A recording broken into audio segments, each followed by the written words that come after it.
అందరికీ నమస్కారం. కుంచి కవర్లకి స్వాగతం. ఈరోజు ఎపిసోడ్లో సినిమా కవర్లు చెప్పుకుందాం. హిసాబ్ బరాబర్ హిందీ సినిమా G5లో చూశాను. చాలా ఏళ్ల క్రితం ఓ సంగతి గుర్తొచ్చింది. మా పెద్దనాన్నగారు రైల్వేస్లో పనిచేసి రిటైర్ అయ్యారు. ఓ రోజు నన్ను అడిగారు, ఎవరైనా స్టేట్ బ్యాంకులో తెలిసిన వాళ్ళు ఉన్నారా అని. ఉన్నారు, ఏం కావాలి అన్నాను. నాకు ఒకసారి పరిచయం చేస్తావా అడిగారు. సరే అలాగే అని తీసుకెళ్ళాను.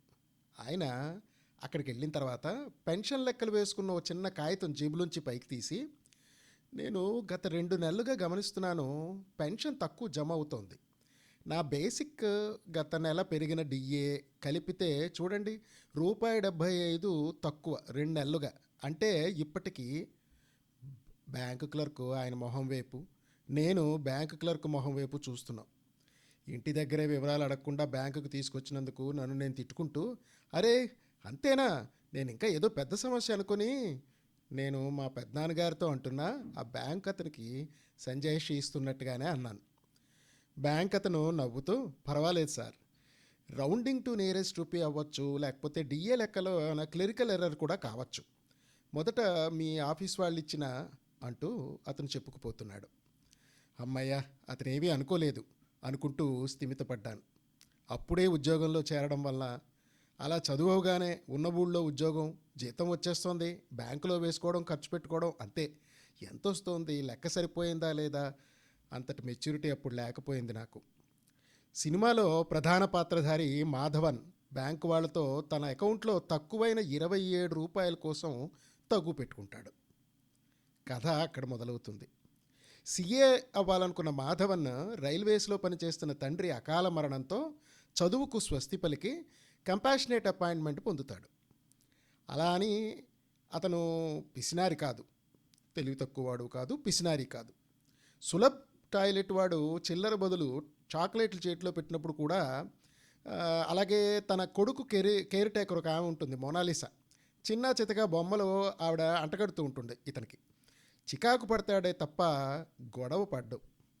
బ్యాంకు వాళ్ళు తన అకౌంట్లోనే కాకుండా ఇలా చాలామంది అకౌంట్లోంచి ఇలా తేడా చేస్తున్నారు అని గమనించి, ఇది మనం అనుకుంటున్న చిన్న విషయం కాదు, ఫోకస్ పెట్టాలి అని నిర్ణయించుకుంటాడు. రైల్వేస్కి రావాల్సిన అనా పైసలతో సహా వసూలు చేయడం, ప్లాట్ఫారం మీద పళ్ళుకొనే సీన్ కూడా దీంట్లో ఒకటి ఉంటుంది. ఇలా ఆ పాత్ర యొక్క క్యారెక్టర్ ప్రజెంట్ చేసిన తీరు సినిమాలో అద్భుతం.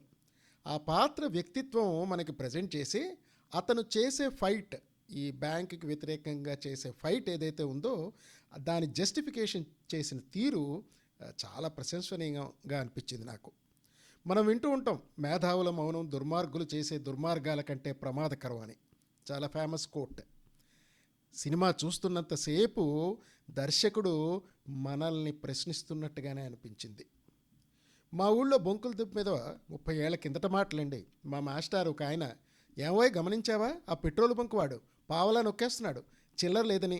నేను తొక్క తీస్తా అని చెప్పి అక్కడే నిలబడి వసూలు చేశా, మనం అడగాలయ్యా అన్నారు. సార్, పెట్రోల్ ధరలు మాటిమాటికి పెంచేస్తున్నారు, అంతర్జాతీయ క్రూడ్ ఆయిల్ ధరలు తగ్గినా సరే మన వాళ్ళు రేపు సాయంత్రం ప్రొషన్ తీసి ప్రకాశం పార్కులో మీటింగ్ పెట్టారు, ప్రభుత్వాన్ని అడగాలని, మీరు రాకూడదు అడిగాను ఆయన్ని. ఎవడు, మీ ఫ్రెండు ఒకడు ఉంటాడు కదా, అతనేనా ఇలాంటివన్నీ చేస్తుంటాడు, మరేం పని లేదా అని స్కూటర్ స్టార్ట్ చేసి వెళ్ళిపోయారు. అప్పటి మాట ఎందుకు, ఇప్పుడు కూడా చూడండి, పొద్దున్నే కూరలు కొనుక్కునేటప్పుడు కొత్తిమీర కట్ట కోసం ₹10కి 3-4 కట్టలు ఇవ్వలేదని కూరలమ్మాయి వల్ల మనం దోపిడీకి గురవుతున్నామని గోల పెట్టే మనం, ఇన్ఫ్లేషన్ ఎన్ని రేట్లు పెరిగిందని, అందులో వెజిటబుల్ ఇన్ఫ్లేషన్ ఎంత పెరిగిందని మనం గమనించాం. సినిమాలో హీరో నెత్తు నీరు కొట్టుకుంటూ బ్యాంక్ లెక్క చెబితే జనం స్పందించలేదు, కానీ అర్ధసత్యాలు, అసత్యాలు, మిస్ఇన్ఫర్మేషన్ అండ్ డిస్ఇన్ఫర్మేషన్ క్షణాల్లో వైరల్ అయిపోతుంది. ఈ సినిమాలో విలన్ హీరోకి చెప్తాడు ఓ చోట, అతన్ని రోడ్డు మీద నిలబెట్టి బట్టలూడదీసి డ్యాన్స్ చేయించడానికి ప్రయత్నిస్తూ, మన దేశం 5వ పెద్ద ఆర్థిక వ్యవస్థ, 3వ స్థానం సంపాదించబోతున్నాం, G20 దేశాల్లో ముఖ్యమైనది లీడర్, గర్వపడి వీటన్నిటికీ గర్వపడి ఆనందించకుండా నీకెందుకు పనికి పనులు అంటాడు. హీరో చోట అంటాడు, మీ దగ్గర మిమ్మల్ని బిజీగా ఉంచడానికి చాలా విషయాలు ఉన్నాయి, జనంతో చెప్తుంటాడు. బోల్డ్ అంత డేటా, సేల్స్, మార్కెట్ ఉంది. కానీ మీరు అమ్మకానికి గురవుతున్నారనే విషయం మీరు గుర్తించరు, మీకు తీరిక లేదు అంటాడు. సరే, ఎనీవే కథ అంతా చెప్పదలుచుకోలేదు.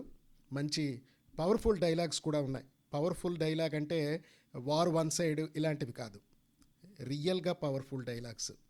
మీరు తీరిక చేసుకుని సినిమా చూడండి. Director Ashwini Dhir, Hindi director. ఇతను స్క్రీన్ ప్లే రైటర్ కూడాట. అద్భుతంగా తీశాడు. 10, 12 సినిమాలు ఈపాటికే తీసినట్టుగా చూశాను. చాలా సంతోషం అనిపించింది. సినిమా చూడండి, సినిమా మనల్ని ప్రశ్నిస్తుంది తప్పకుండా.